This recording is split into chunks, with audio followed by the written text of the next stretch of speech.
Students, आज पुराने video के साथ कल मैंने आपको ऋणात्मक समूह एल्कोहल के बारे में बताया था। उसके सूत्रों का निर्माण कैसे करते हैं उसके बारे में चर्चा की है। आज हम आगे की ओर बढ़ते हुए हमने दूसरा आपको बताया था एल्डिहाइड, और एल्डिहाइड का जो फार्मूला बताया था आपको वो होता CHO, यानी अंत में जब CHO जुड़ेगा तो वो एल्डिहाइड के अंतर्गत आएगा। एल्डिहाइड एक ऋणात्मक समूह है। इसको जब हम मूलकों के साथ जोड़ेंगे तो एल्डिहाइड के सूत्र तैयार होंगे और ये आपको एल्डिहाइड का बनना है। सबसे पहले एल्डिहाइड का जो पहला सदस्य होता है, इसके साथ हम H के साथ CHO जोड़ेंगे। जब HCHO जोड़ेंगे तो इसका नाम होता है, इसका नाम अलग हटकर होता है।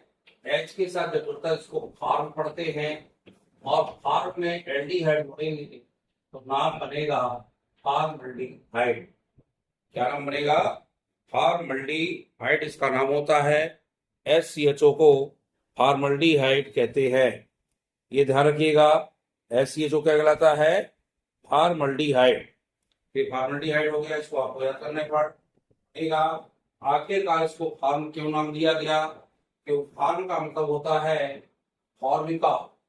एक शब्द होता है फॉर्मिका, और फॉर्मिका माना होता है इंग्लिश में आंट। फॉर्मिका मीन्स होगा आंट यानी चींटी, और चींटियों से प्राप्त होने वाला अम्ल तैयार होता है जिसे हम HCOH कहते हैं। आगे पढ़ाऊंगा मैं अगले समूह में।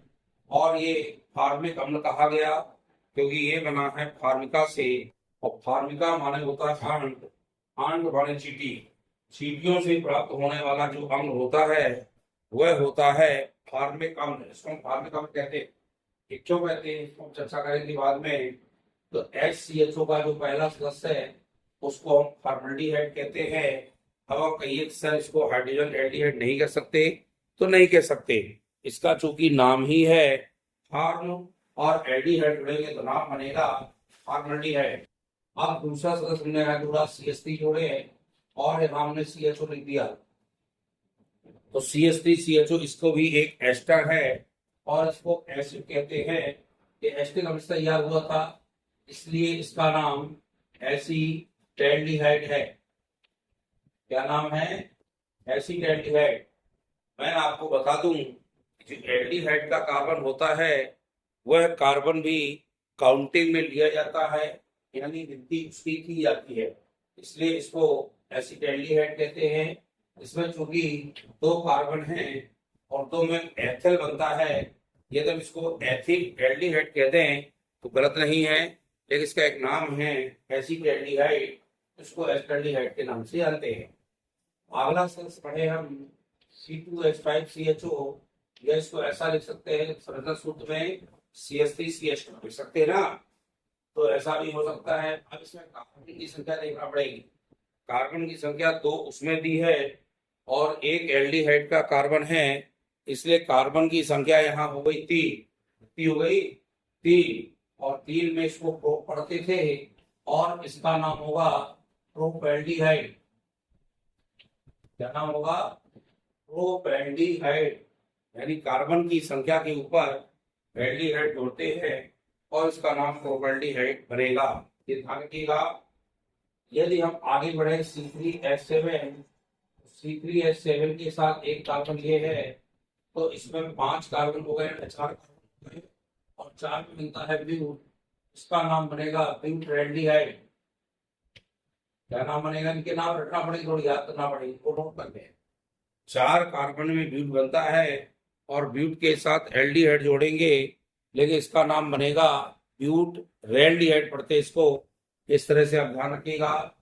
आगे हमें यदि हम C4H9CHO कर दें तो इसका नाम चूंकि पेंट बनता है 5 कार्बन में, तो इसको पढ़ते हैं पेंटल्डिहाइड। पेंटल्डिहाइड। इस तरह से 6 होंगे तो हेक्सल्डिहाइड, 7 होंगे तो हेप्टल्डिहाइड, 8 होंगे तो ऑक्टल्डिहाइड, 9 कार्बन होंगे तो नोनल्डिहाइड, और 10 कार्बन होंगे तो डेकेल्डिहाइड पढ़ेंगे। 10 कार्बन में यहाँ 9 आएंगे, एक कार्बन इसको जोड़ा जाएगा तो डेकेल्डिहाइड के अंतर्गत आएगा। और जब 11 होते हैं तो अनडेकेल्डिहाइड कहते हैं।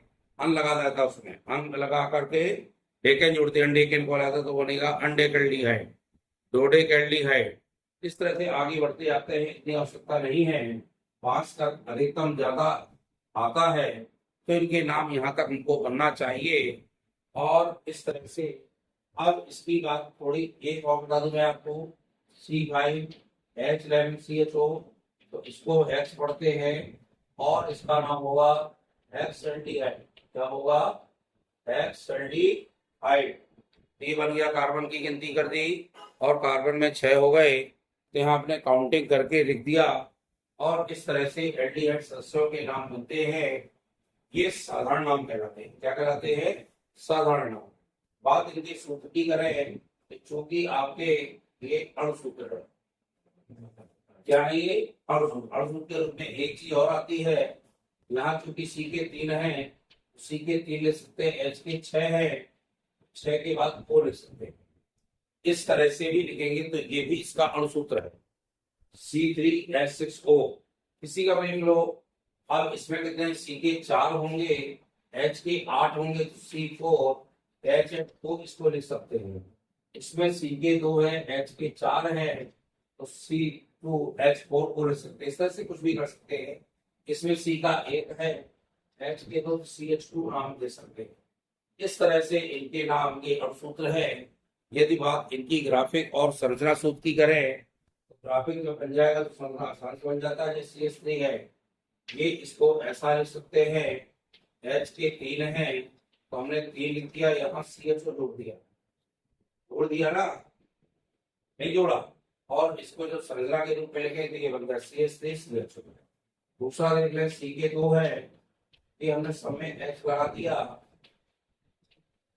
और यहाँ CH जोड़ दिया। अब देखिए CH3 ये लिखा है, इसको लिख सकते हैं CH3, इसको CH2 और इसको CH2। ये संरचना के रूप में हमसे बनना चाहिए, क्योंकि आगे जो मैं पढ़ाऊंगा आपको क्या IUPAC नाम के अंतर्गत, तो आपसे तभी बनेंगे जब आप इनको ग्राफिक के रूप में बना सकते हैं और संरचना सूत्र बना लें। हम बार हमने सीखे यहाँ ए लिख दिए और यहाँ CH जोड़ दिया। सब में क्या जोड़ना पड़ेगा स्टूडेंट? H। ये H जोड़ दिए। ऑप्शन 3 है ना, देखो CH3 अलग करेंगे, CH2 अलग करेंगे, CH2 अलग करेंगे, क्या बनेगा? CH3 CH2 और CH2 बन गया ना। इस तरह से हमें काउंटिंग करना है, गिनती करना है और इनको संरचना और ग्राफिक सूत्र के रूप में बनाना है। मुझे आशा है कि आप लोग इनको बना के मुझे कमेंट में जरूर बताएंगे। तो जब कमेंट में बताएंगे तो मुझे लगेगा निश्चित रूप से आपसे ये चीज बनने लगी है। और ये तो कोई दिक्कत नहीं होना चाहिए मेरी समझ से। एक और तो बता दूं, सी के 4 है ना, सी के 4 में तो क्या दिक्कत है, यहाँ CH जोड़ दो और सब में H जोड़ दो, इसमें क्या समस्या है? बिल्कुल आसान है। लेकिन कार्बन की गिनती हमारी चारों तरफ से 4 होनी चाहिए। अब से कॉलम कर दें, ये CH3 है, ये CH2 है, ये भी CH2 है, ये भी CH2 है और यहाँ CH2। ये भी आपका देखिए मैंने बना दी। तो ये संरचना के रूप में हो गया, ऊपर ग्राफिक सूत्र के रूप में हो गया। इस हिसाब से मैंने आपको ये बता दिया कि एल्डिहाइड सदस्यों के नाम हैं, संरचना सूत्र है, ये आपको याद करना पड़ेंगे। थोड़ा सा इनके नाम भी रखना पड़ेंगे। कार्बन की गिनती के अनुसार आपको एल्डिहाइड के पहले जोड़ना है, बाद में एल्डिहाइड जोड़ करके नाम लिखना है। तो ये 2 सदस्य मैंने आपको बताया, कल बताया था एल्कोहल, आज बता दिया मैंने आपको एल्डिहाइड। इस हिसाब से एक और बता रहा हूं मैं आपको, कार्बोक्सिलिक अम्ल के रूप में।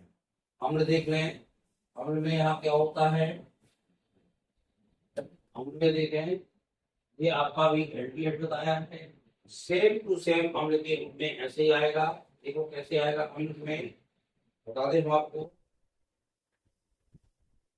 अब देखिए यहाँ पे हमने लिखा कार्बोक्सिलिक अम्ल, कार्बोक्सिलिक अम्ल लिख दें और अम्ल का सूत्र COH होता है। ध्यान करिए, क्रियात्मक समूह ध्यान करिए जो मैंने लिखवाए थे, COOH जब लिखेंगे तो ये कार्बोक्सिलिक अम्ल के रूप में होता है।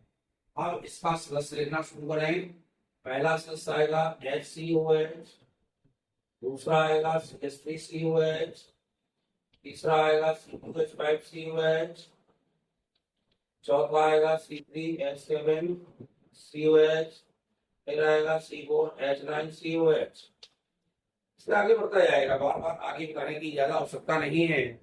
आपको इतने नाम ही पढ़ लें तो आपके लिए ये पर्याप्त होंगे।